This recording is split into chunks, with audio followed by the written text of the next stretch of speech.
And hello, we are today we're going to be doing a top lane spotlight. We're going to be following George Aguilar on the top lane and Garen against our recent match against St. John Bosco's High School's Team Gold. And here you see he is heading up to the top lane while the um, with the little mid in there, actually looking into the jungle a little bit. Looks like Cooper on Belveth, our jungler, is taking some shots at their mid lane playing Varus. Garen's coming to back him up, and then with forcing Varus to back, looks like Cooper's making a call to steal their red buff. Usually on the top lane, if the jungler's coming to your side of the map, you're going to help them leash. Looks like Cooper's decided against it, so our mid lane, Elvis, is heading back to mid, and George here on Garen is going to head back to his lane to square off against St. Bosco's Yorick in the top lane. Here he is, he's just kind of waiting in the bush there just in case they try to sneaky sort of invade. He can come out of hiding and give him a good wallop. And up we go. Looks like the minions are almost here. I don't think George, let's see, George doesn't have vision of their Yorick in the brush. But here we go, both top laners are out. George is coming back, he's putting a ward in there to make sure that their enemy jungler can't sneak up on him with a gank. And here we go. George is doing a good job of sort of pressuring their top lane off the way, giving a little trade there, getting the sort of first damage out. And the top lane, you notice they're pretty isolated up here in top. The first objective, like neutral objective or major objective, is going to be dragon spotting them in bot lane. So top lane a lot of times spend a lot of time pretty isolated. It's very much the most kind of solo of the solo lanes, just because it's hard for bot lane to come up and help, and then the junglers, can only pass by every about like a minute and a half or 2 minutes. So here we go. Already, George is already off to a slight CS lead here. Six minions to 4. Doing a good job of just being patient. A lot of top lane is just being patient, focusing on last hitting those minions. You can see that the gold springing up when he gets that last hit right there. And that's where most of your gold, especially in the early part of the game, is going to come from. Is just what they call farming minions. So again, George is being really disciplined. Actually forcing the Yorick off the farm, even despite a level disadvantage here.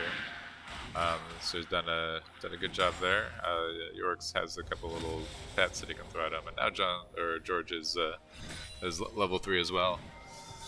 So far, a fairly quiet start to this game. We got pretty even CS across. Looks like our bot lane is up a little bit, and George is going to let him push into the tower and just farm these minions under tower. Doing a really good job picking them up under tower for the most part. Not really losing out on much CS, even though the tower is being a little less hopeful.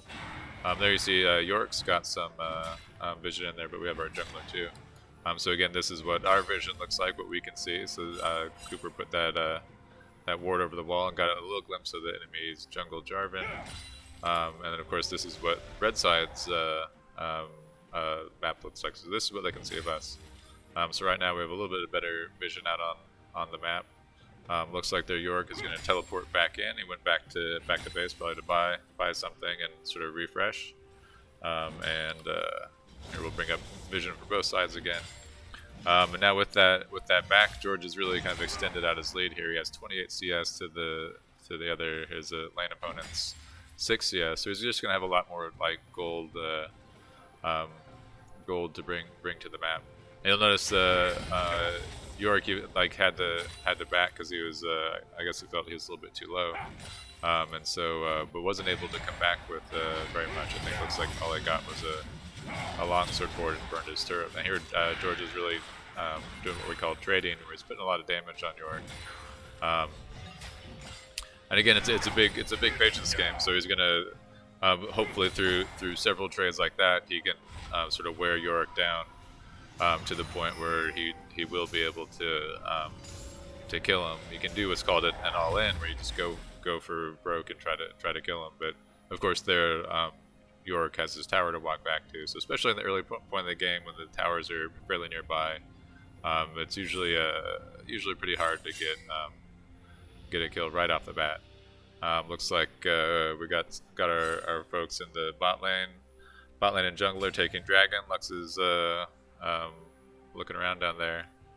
We'll stick with George though, because one of the main points of these sort of spotlight videos is to kind of give you more of a sense of like what the game looks like from the point of view of a particular one. And here goes George. He's going in.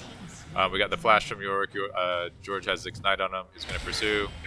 Gets another, and there's first blood.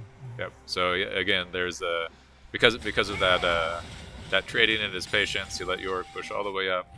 In addition to that, that is a lower health bar. George is able to just run York down. And now the enemy top lane's in kind of a bad spot. He already used his teleport to come back to lane earlier, and so now he has to walk the whole way, which means he's going to miss out on a bunch of gold, even more gold and experience. So dying, especially in the early game, can be fairly catastrophic for a top laner. You can get pretty far behind. And now George is going to start putting some damage on the tower, probably get a plate here. It does look like the enemy team's jungler's nearby and coming in, so George does get one plate. He's going to dip off through that tri-bush, just sort of take a peek around, see if you can see anything. And there he goes. He places a ward there in the river to help with spotting that jungle if he gets up. Oh, York gets him in the cage, but George is able to fight his way out. But a lot of damage coming out from that York. Those little zombie pets he has, in addition to the cage and his what they call the Maiden. That's York's ultimate. Really able to chunk George out here. The passive on Garen though is he's able to heal quicker than other champions when he's out of combat with other champions. So and again, George is really pretty disciplined here in the top lane. So again, he's backing off, letting those minions push into his tower so he can farm them from safety. And again, he has the CS advantage to do that. So he has 50 CS to York's 29 at almost 30, so really an over 20 CS lead here at 7 minutes is pretty good. Looks like there's some action happening mid. Looks like a gank coming in. Our mid lane, Elvis going after him. Varus is kind of pushing up in the tower. Looks like York's going to help. Let's see if George moves to respond. Doesn't need to. Cooper's able to secure that kill without it. And so George made the right call there and just stuck around, got more CS, more gold, while his team picked up that kill. Really trusting in his team to secure the kill on that enemy mid lane, and really takes a quick walk, places that ward and try, and then goes right back to farming. Really, it's kind of all about scooping up that gold. Here we go. Looks like we got the Rift Herald there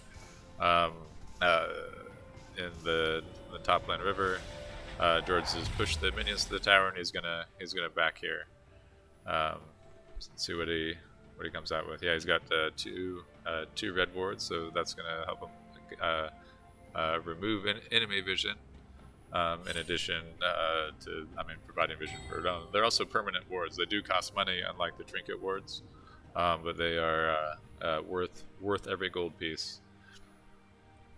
Here we go. He's making his slow way back. It's a long walk to top lane, a long, lonely walk. A lot of times they refer to top lane as the island, and that's really because, at least in the beginning parts of the game, in general, you're kind of basically up there just with the other top laner. Occasionally the jungles stop by.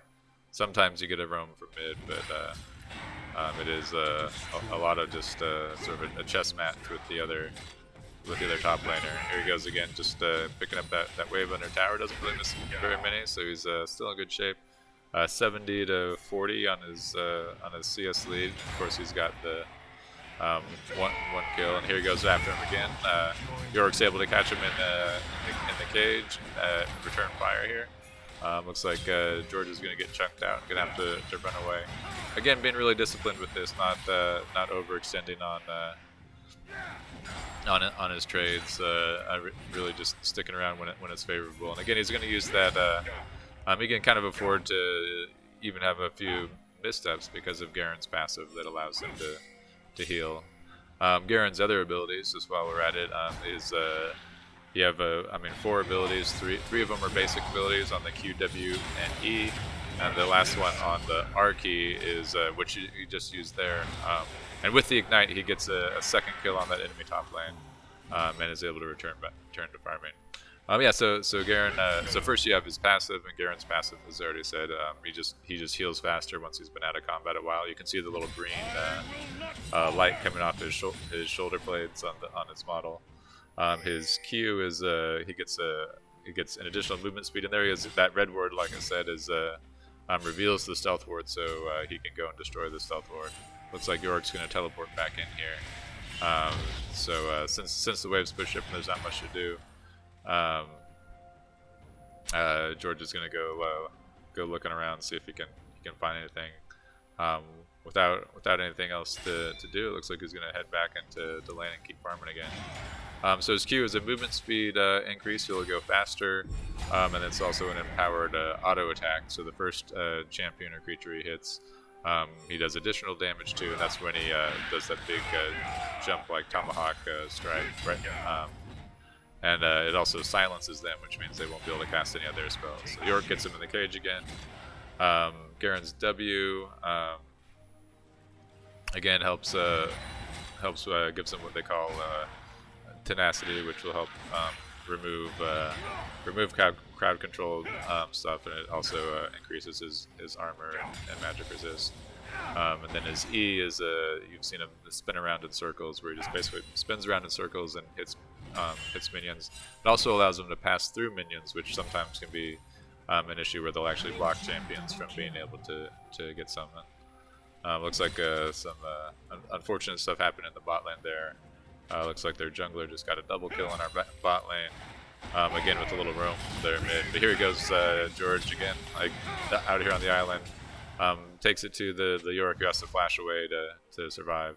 And finally, the last thing, and part of why Yorick was flashing there is not knowing whether or not Garen's ultimate is up, which it looks like it is. Garen's ultimate is what they call an execute. So the lower it is, there it is. You see that extra damage it did. It's the light that comes from the sky.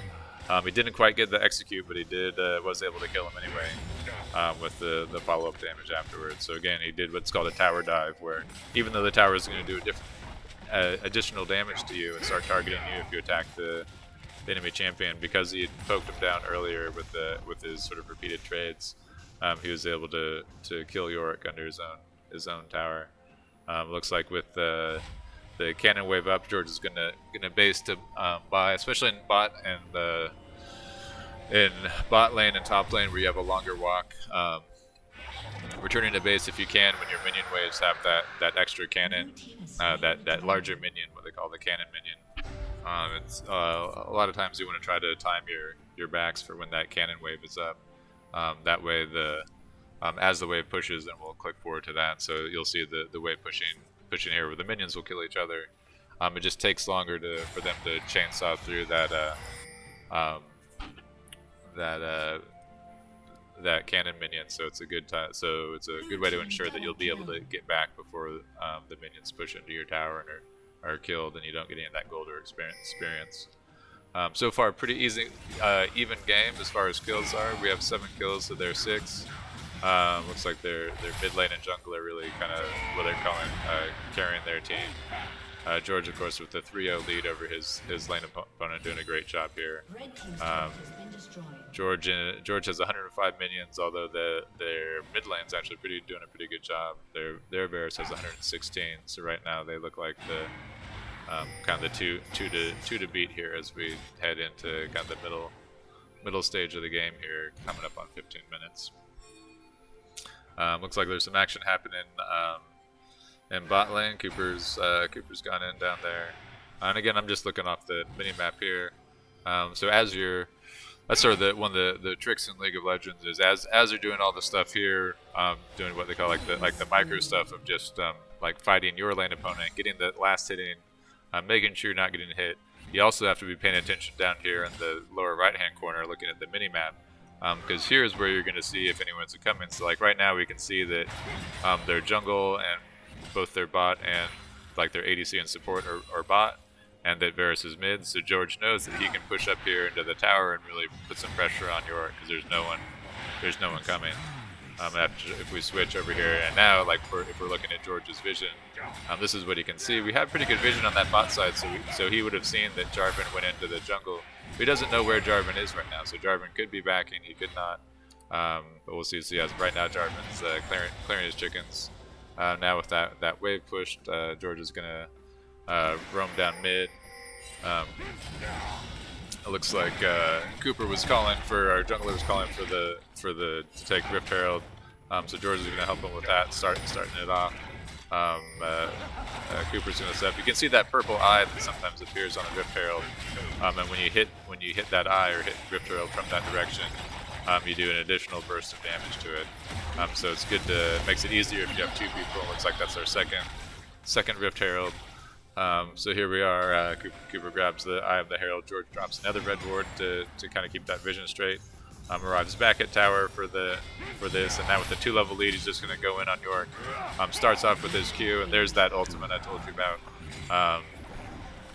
Executing York for George's fourth kill. So he's now 4-0.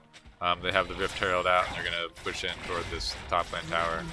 Their jungle, Jarvan the fourth, is gonna try to contest, but there's really not a lot that Jarvan's gonna be able to do against this. Yeah, the Rift Herald takes on the tower, and now Cooper and George are gonna take it to Jarvan, who has to ult and then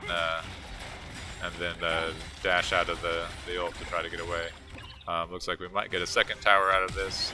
Again with the flash and the knockup. Here comes George with the spin. There we go, and a fifth kill for George. Second turret in the top lane, and with that they're gonna wisely step out to recall. George's actually looks like they're actually gonna head down toward mid and try to catch Varus out. But before they get there, Elvis and Jin, with the help of an ult from Logan, who's playing Senna, are able to take down Varus. So George is back in here, buying some more items. Oh, nice! Looks like he's got a stride breaker and his what we got here, dead man's plate.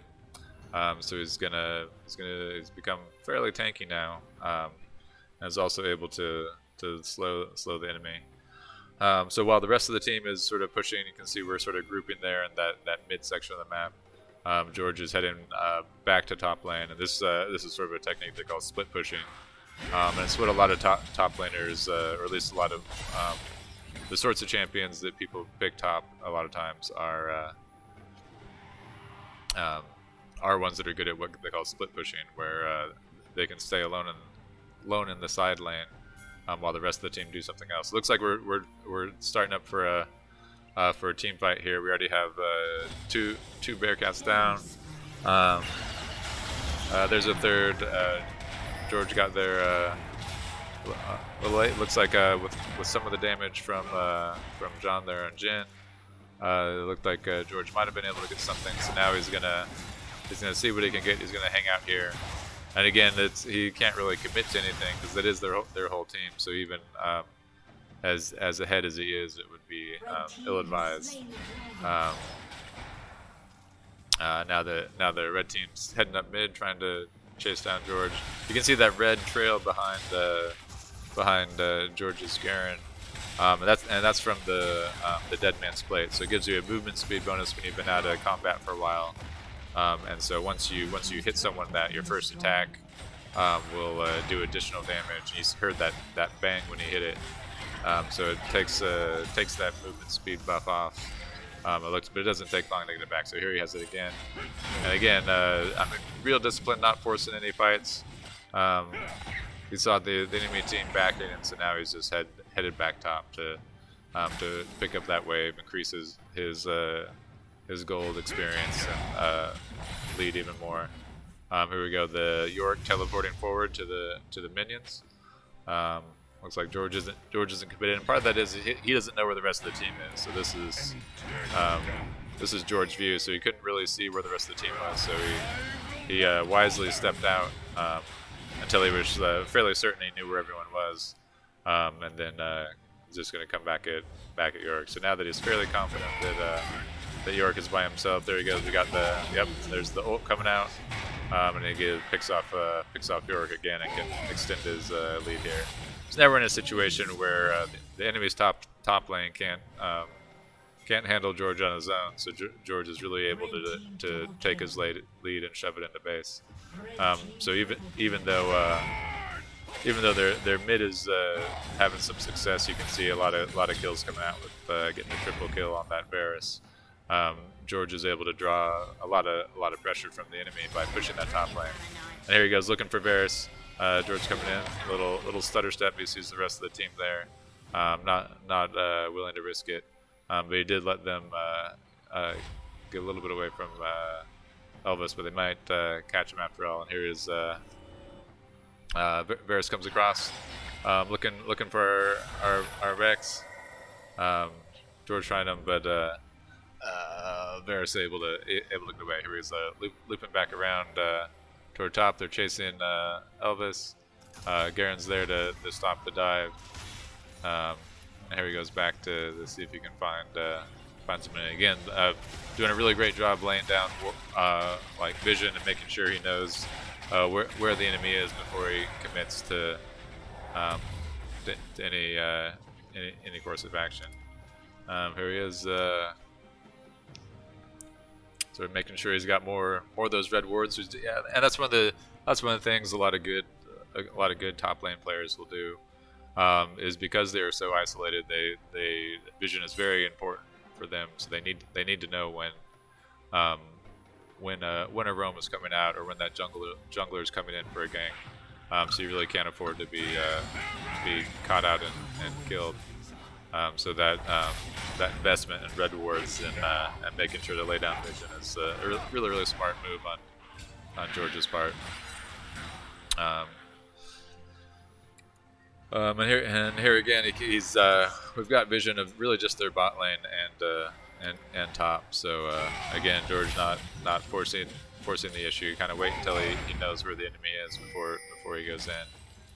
Right now, the only objective that's up right now is Baron, and so he's sort of free to push in top. And now that top's pushed in, he can go and rejoin this team fight mid. And here he comes in. Looks like he's got comes out in the back near Varus.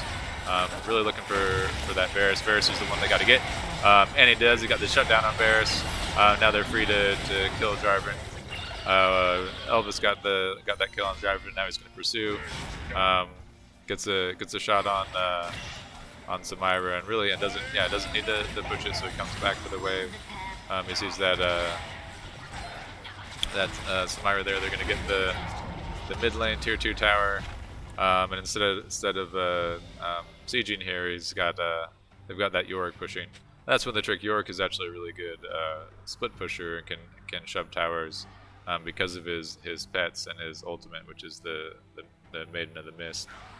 So here George comes. Looks like it might be a kill on York. Yes, it is. He gets the silence out. Has the spin. Looks like York cages him and drops his ultimate. There's that Maiden. So York is able to get away, but well, actually maybe not. Maybe stayed too close. And again, that cage by York is a really powerful tool in getting him away. Meanwhile, in the bot lane, it looks like we were able to get our third dragon of the game. So the next one we get is the Dragon Soul. Another kill coming out. So John on Jin was able to get a kill, and now we've got their mid lane Varus again. So a good team fight bot lane in addition to the dragon. We're able to push to the tower, and that looks like it's going to give us a priority for Baron. So now the whole team looks like they're moving over to grab that Baron, and we'll. But that might be enough for them to be able to end the game. But here we go. Again, you can see their once again, like this is the vision camp. We can't see where they are, but you can be fairly confident that they're coming. Lux trying that ult, but just a little bit too short. And now with Baron, we'll have some empowered autos. Looks like Cooper's looking for some action there in the jungle. George buying looks like a black, finishing off his black cleaver here. Seeing if there's anything else to buy, maybe debating whether or not to sell his red ward for an additional item, or just gonna head back out.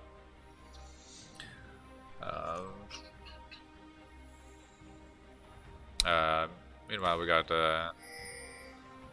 pressure up here. Looks like they're dancing around here. The enemy team's looking in here to try to catch our bot lane out. All right, and George is on the move again, so we'll head back off to him. Yeah, so it looks like he's picked up some what do they call that? The null magic mantle, which is gonna give him some extra magic resist. Heading back up top. Again, looks like we know mostly where the enemy team is. They're all mid. Yorick's teleporting down mid.